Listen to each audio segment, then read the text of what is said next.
So, I'll get straight to the point. For rather a long time, I've been following the work of BAE Systems, and apologies, yes, I do still have some sort of a cold. When I was smaller, something that always really captivated me was the future concept idea. I mean, it seemed at the time a lot like science fiction. Often when I was younger, this came in video format. So I thought I might sort of revisit those future concept videos, just to take a look. And I'll leave some links in the description, but there are a couple of videos I've included here, and a few categories that I think it's pretty important to look at. A lot of firms, particularly defense firms, but a lot of firms in general, hire futurologists of sorts. Somebody comes in, generally a consultant, and comes up with, or maybe in-house, concepts based upon their vision of the industry's future. For a lot of industries, this is rather commonplace. They do it in order to help the firm innovate, to see the future, to meet future demands. They basically try to pioneer new industry concepts, notably within, I guess, warfare for certain military forces around the planet.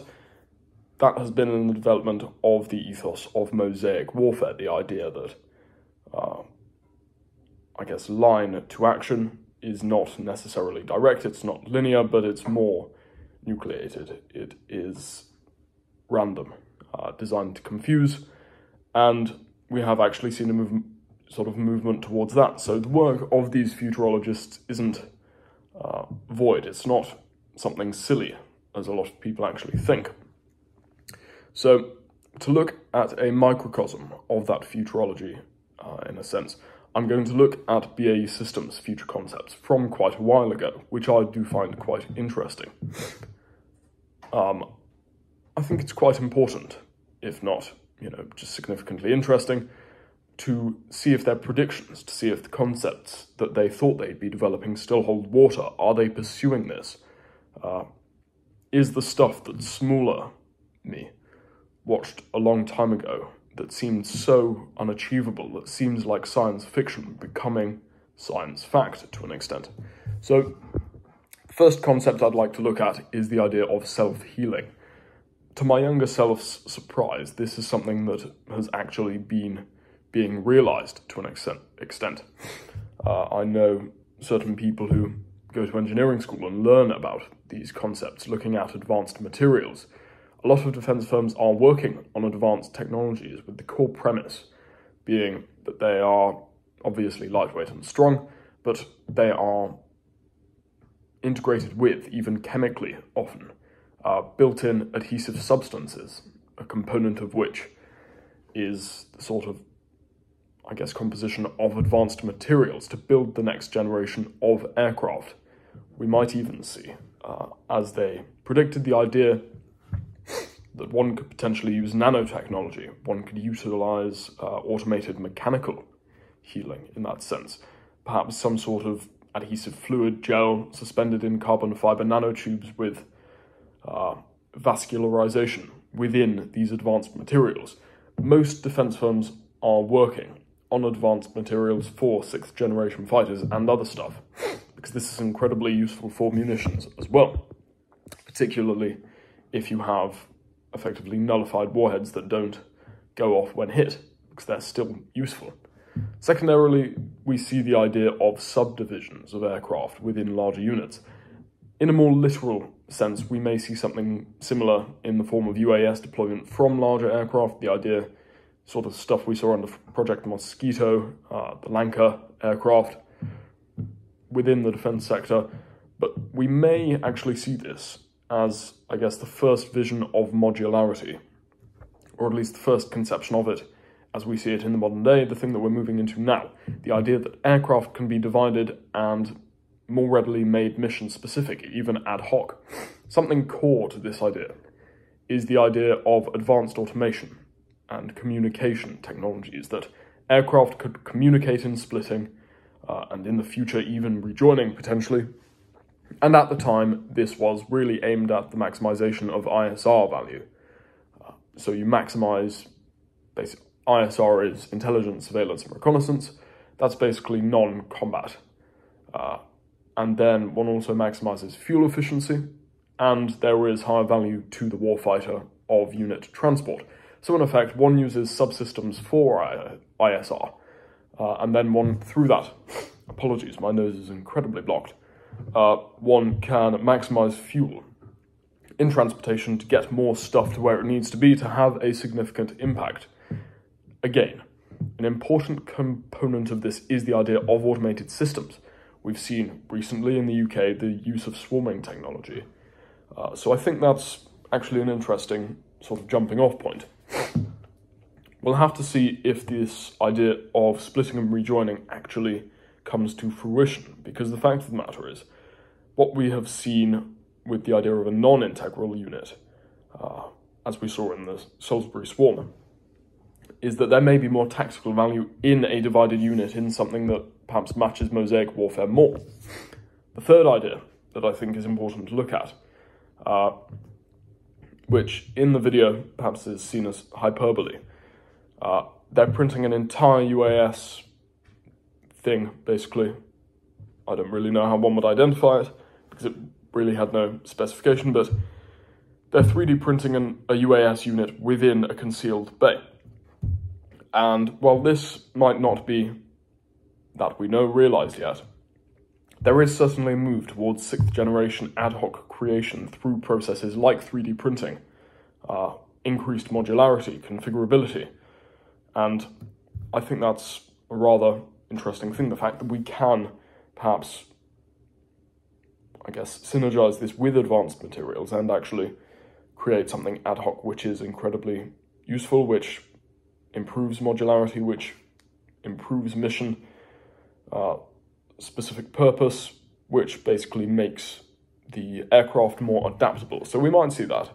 We might see that as something upcoming. But again, this video is effectively mostly perhaps speculation, but just looking at what we've actually seen come to fruition. The next is something we have absolutely seen come to fruition, and that is directed energy systems. Something that is in use today.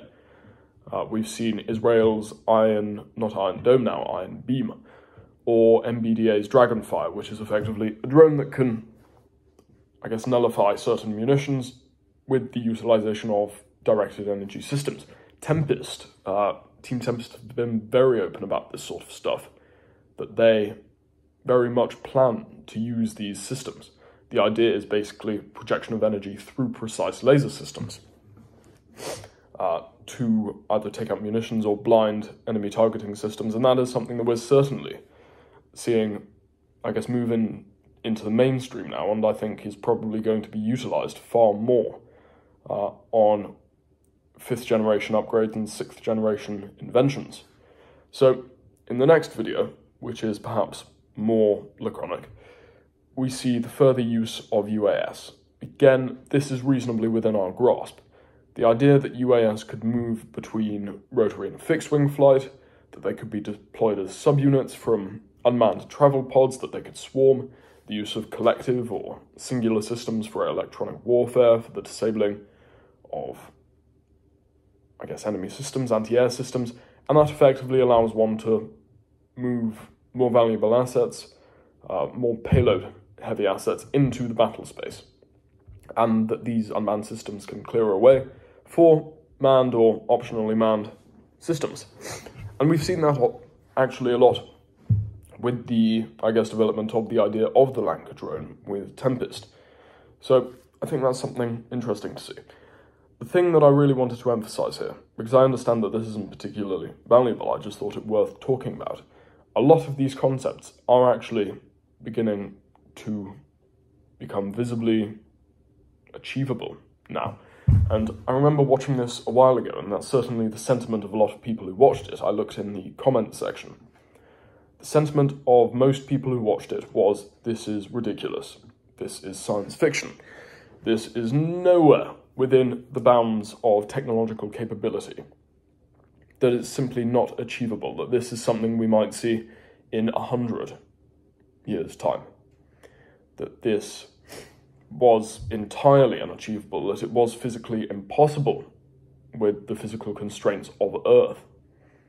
Someone was saying we'd have to move to another planet to make this possible, but the fact of the matter is, we've actually seen a lot of this sort of stuff coming from potentiality into actuality. And I think that really is a testament to the idea that defence firms have been innovating at an incredible rate, that the sort of technologies we're going to see with the 6th generation of fighter aircraft, with Tempest, it's going to be incredible, and it's only going to get even more incredible as Tempest is upgraded. So I think with a bit over 10 years until Tempest is planned to come into service, we can certainly say that a lot of these technologies are being achieved, may be achieved, and it's going to change the battle space quite a lot. And actually this idea of mosaic warfare is something that is, I guess, beneficial in this sort of environment, that these futurologists, as much as a lot of people do perhaps make fun of them for basically having a job that is making predictions, it's not necessarily something that's not valuable. It can be rather precise. It's certainly had an effect on the industry's direction. It certainly had an effect on the future of defence, on the future of warfare. So I think perhaps just bear that in mind. Anyway, if nothing else, I think it's pretty incredible that the stuff that I thought was utterly crazy, and you sort of hear my parents often talk about this in regard to what they thought of video phones and stuff like that when they were younger. Stuff that seems entirely physically unachievable somehow is, and they're managing to do it, and I think that's a pretty positive thing in regard to technical innovation, because a lot of this stuff is really beneficial technology. So I think I'll leave it there. Do go check out these videos because it bears a striking resemblance to what we're seeing in regard to innovation today. Thank you very much.